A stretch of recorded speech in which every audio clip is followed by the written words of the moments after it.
अच्छा अंदर आ जाओ आगे क्लियर करो।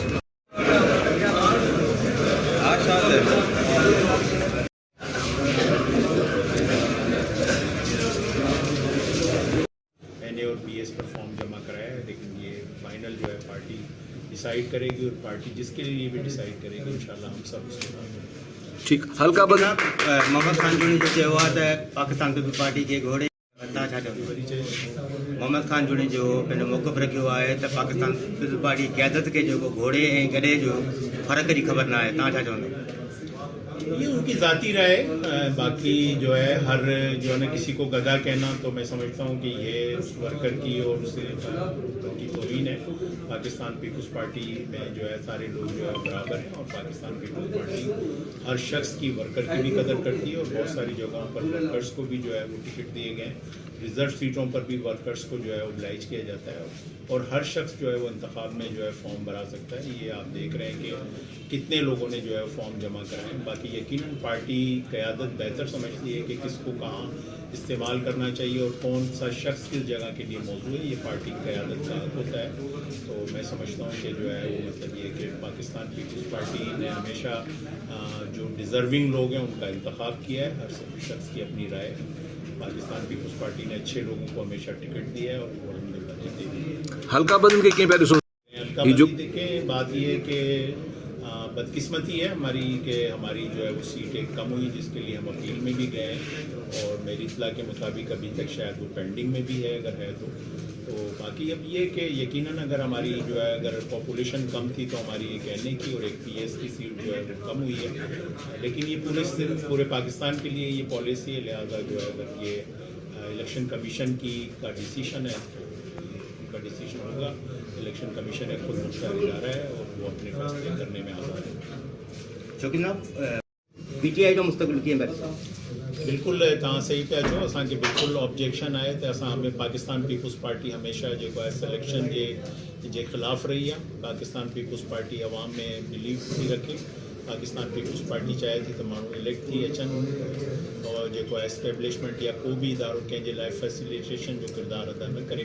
18 में जेको आहे पंहिंजो 18 में जेको आहे पीटीआई खे आणियो वियो हो, तव्हांखे सभिनि खे ख़बर आहे। हाणे हिकिड़ी मख़सूस पार्टी जे लाइ झुकाव आहे जंहिंजो असांखे एतिराज़ बि आहे। असां हुन ते एहतिजाज बि कयूं पिया त असांखे सभिनि जे लाइ जेको इक्वल हुजे ऐं हुनजे लाइ असां जेको आहे पंहिंजो एतिराज़ कयूं पिया।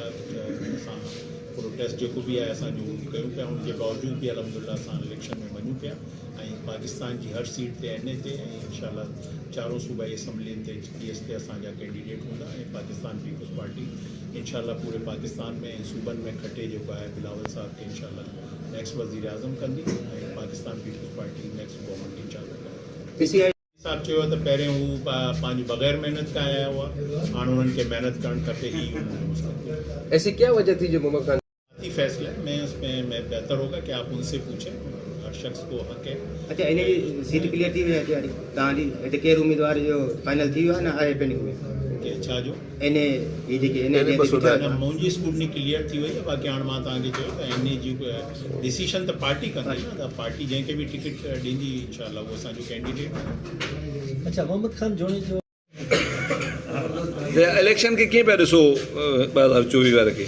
असां सबको पंहिंजो ज़ोर लॻाईंदो ऐं असां पंहिंजे जेका माहौल ॾिसूं पिया सिंध जो ऐं पाकिस्तान लेवल ते बिलाल साहब जो इंशाल्लाह कढींदासीं। ऐं पंजाब में तव्हां ॾिसो सरहद में गोल्ड लॻो पियो आहे, पाणत में 3-4 ग्रुप थी विया अथनि ऐं इंशाल्लाह हिते को बि अहिड़ो ग्रुप कोन्हे। बाक़ी हाणे दीदी इहो हर हमेशह ॾींदा आहिनि जेके किरियल हूंदा आहिनि गॾु थींदा आहिनि वञी जीअं अगरि जतोई आहे या मसूर जतोई वारा आहिनि सभु जेके किरियल आहिनि असां सिंधी में चवंदा आहियूं छुटल कारतूस, त उहे वञी गॾु थिया छॾींदा आहिनि वेंदा आहिनि। पहिरीं वञे पार्टी में हुआ उते छॾे कोन उतां कढियो वियो हुन। हींअर बि हिननि जो पंहिंजो घर जो मसइलो आहे, असां हुन विच में कोन था पइजी सघूं जेको असां लाइ असांजो मसइलो आहे। चवल मोहम्मद खान जे वञण सां फ़र्क़ु को पवंदो? भई हाणे फ़र्क़ु मुंहिंजे हिसाब में त कोन पवंदो। बाक़ी हिन जे घर जो मसइलो आहे, हिननि जो ज़ाती मसइलो आहे, उहो पाण हल वेही कनि। बाक़ी असां वटि त कैंडिडेट खोड़ आहिनि, उहो न त ॿियो थींदो। तव्हां ॾिसो हुननि खे कैंडिडेट ई कोन हो जॾहिं हुतां खां घुरायो होॾे ॿीहर अथनि सां गॾु जीडी वारा हुजनि हा त छो ॿाहिरि कैंडिडेट असां वटि त हीअ ॿियो कैंडिडेट आहे शौकीन साहब वेठो आहे आउं वेठो आहियां होॾा जी शादिया बि आहे हुनजे पुठियां ॿिया बि आहिनि कैंडिडेट हुन वटि त कैंडिडेट ई कोन आहे इन जे करे त ॿिया पीएस में तव्हां जेको आहे सो हमेशह कामयाबी हासिल कई आहे तक़रीबन तव्हांजे भाइटे जे करे तव्हां छा इन जो ख़्वाहिशमंद आहियो त जेको आहे सो आईंदा असांखे न बिल्कुलु हर माण्हू ख़्वाहिशमंद हूंदो आहे पर आउं सॼी उन हिसाब सां कोन बीठो आहियां जे पार्टी ॿिहारी इन हिसाब सां बीठो आहियां त को मिसाल तौरु पार्टी खे धोखो थो ॾिए उन जा पुठियां को माण्हू वॾो हुजे जेको मज़बूत हुजे जो बि आहे तव्हांजो वॾो राज भाग आहे कांधे आज़म में बि आहे माशाल्लाह तव्हां कॾहिं ख़्वाहिश ज़ाहिर कोन कई आहे त मूंखे इन जी टिकट जी मूंखे हुजे हा त आउं पहिरीं बि करियां मुंहिंजो भाउ अब्दुलसलाम पहिरीं मूंखे बिहारियो वियो त तव्हांखे ख़बर आहे पर असां चवंदा बाबा छोकिरनि खे चांस कोई मतिलबु वधीक बहितर आहे असां मुंहिंजे हिसाब सां थैंक यू महिरबानी